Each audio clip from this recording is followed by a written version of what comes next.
I got the chord blues, baby. So many chords to play, I don't know what to do.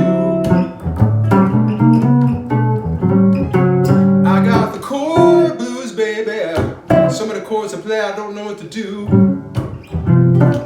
So let's see what I'll do. I'll do a turnaround. B, E, A, F sharp, B, E. A is the first one, D is the second one, A, and then a D, D sharp, then an A, F sharp for you, B minor, E, A, F sharp, B.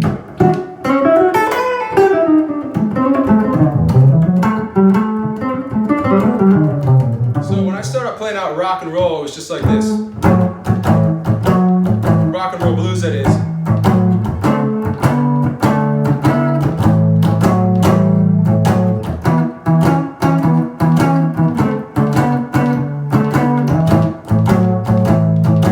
Good way to separate yourself from just the standard blues progression guitar player is to listen to different types of blues. There's so many more forms of blues, and the turnaround is the magic that makes your blues sounding from straight ahead.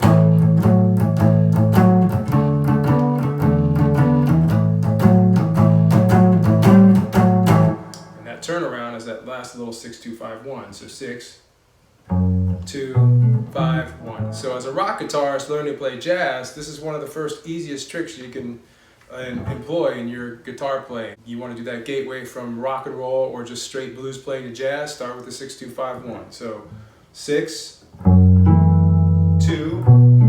5, 1, or F sharp, B minor, E9, A7.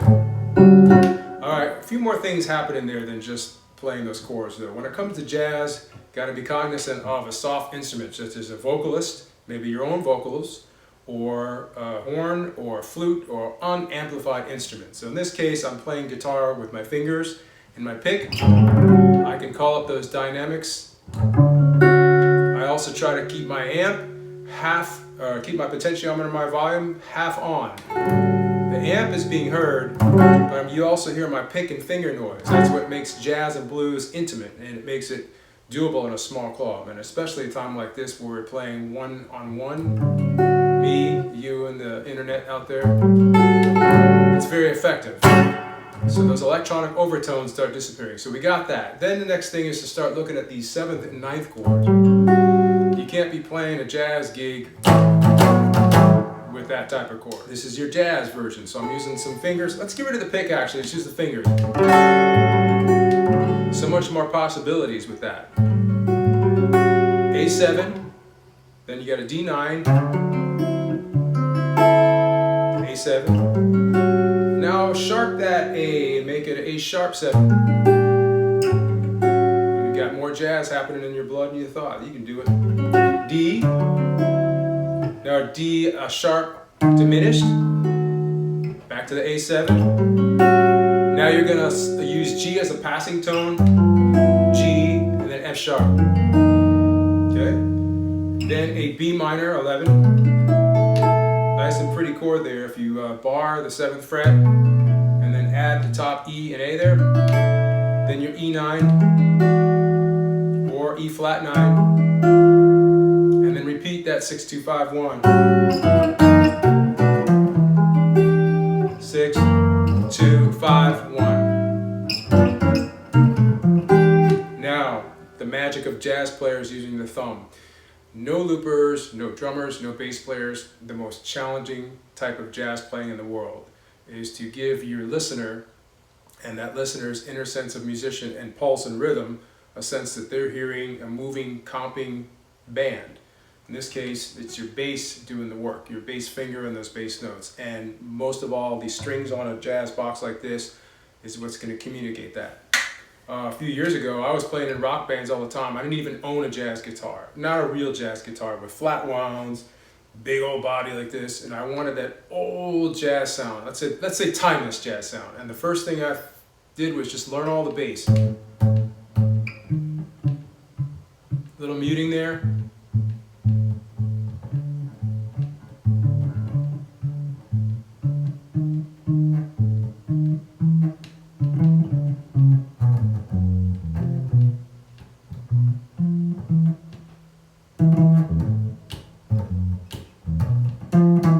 very soft. All right, let's put that together with those chords.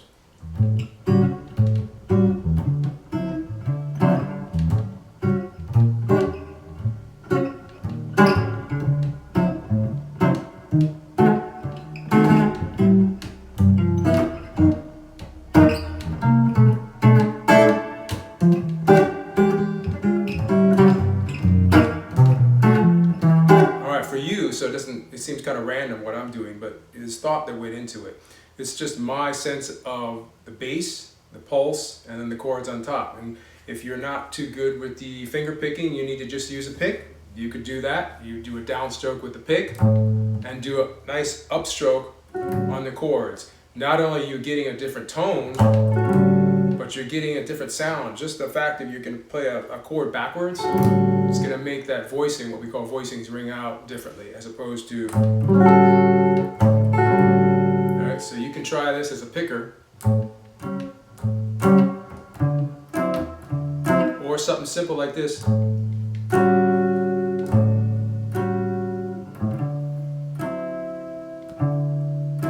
then put your muting together with that nice tone and articulation of those chords.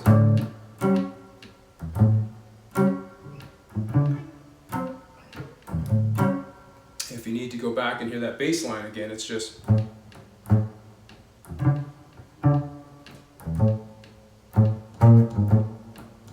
Bass players, just think bass.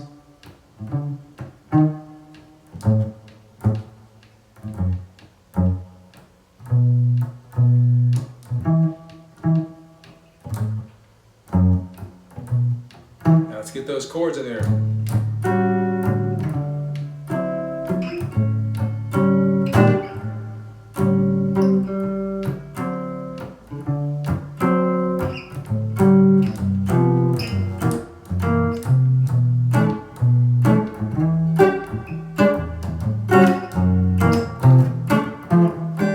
Bye-bye to the guitar pick, back to the fingers, and back to what we can do and achieve with that thumb and finger work.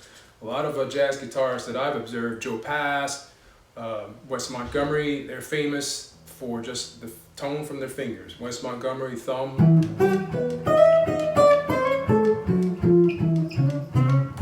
Totally changes everything. And now you're talking about what makes jazz jazz. It's not just chords and the playing and the lifestyle, but we'll get into that later. All right, if you are a picker, you can use all your fingers independently of the pick. Then you want to start creating bass lines like this.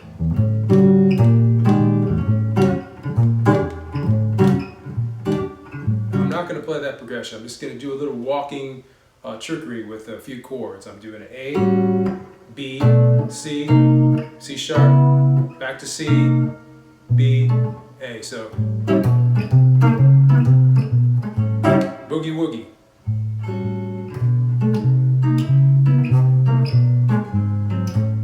Considered boogie woogie, which is an old style combined with the amp volume and the strings. Put that all together, you have a nice jazz touch. Now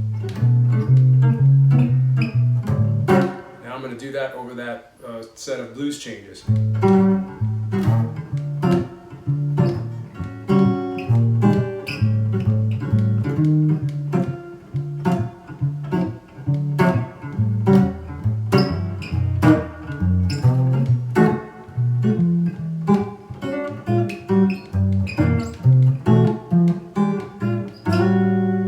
Like bass players, this can tire you out. This can wear on the fingers and tear the fingers up. So be aware of that. If you're running into fatigue, then back to the pick. Even in jazz band setting where the drummer's playing loud and trumpet player's playing loud, and then there's some sax players, then you got a piano. Guitar players and piano shouldn't be playing chords at the same time anyway. Another lesson, another subject. But I've had to pick up the pick and get back to it.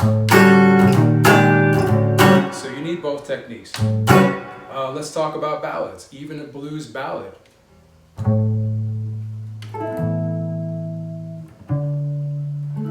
You can use that pick very effectively. But notice I'm always playing that bass note outside of the chord. It's not just...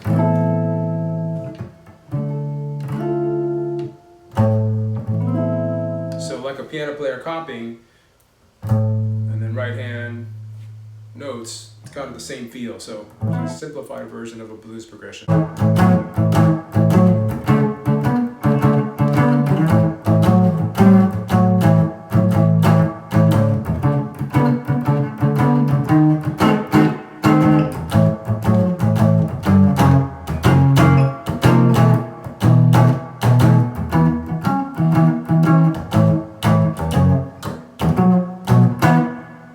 Okay, back to the jazz version.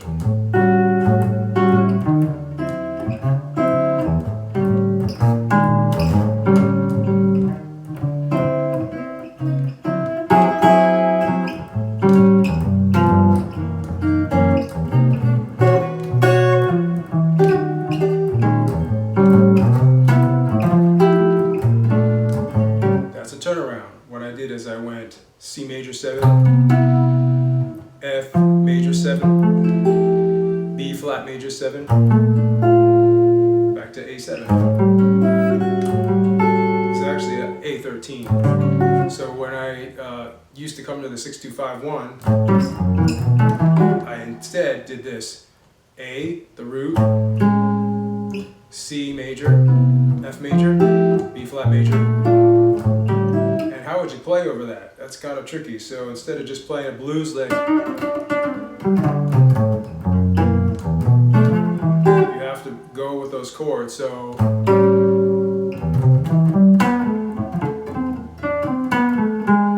something like this.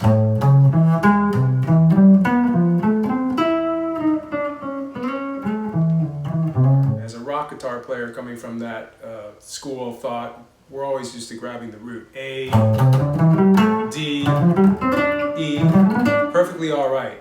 Probably play a few less notes in your solos and you'll start sounding more like a jazz guitarist. For instance, do something like this. Play your root, then the root,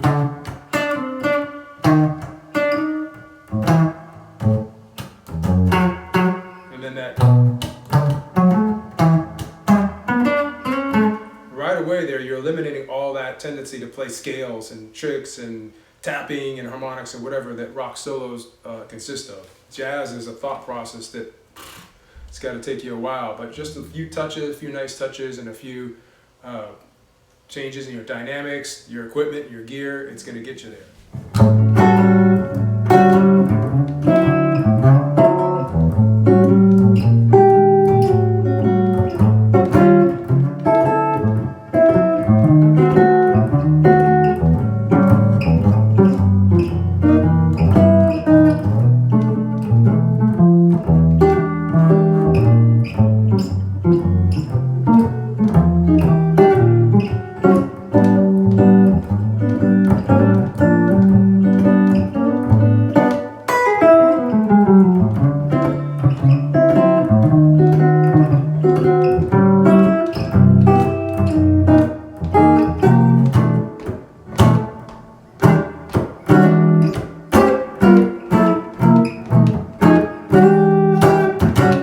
Chord blues, baby, so much I don't know what to do.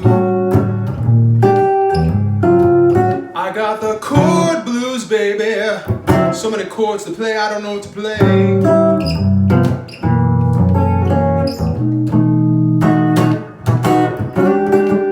I'll play A, F sharp, and B. I got the chord blues, baby, so many chords to play, I don't know what to play, I don't know what to do.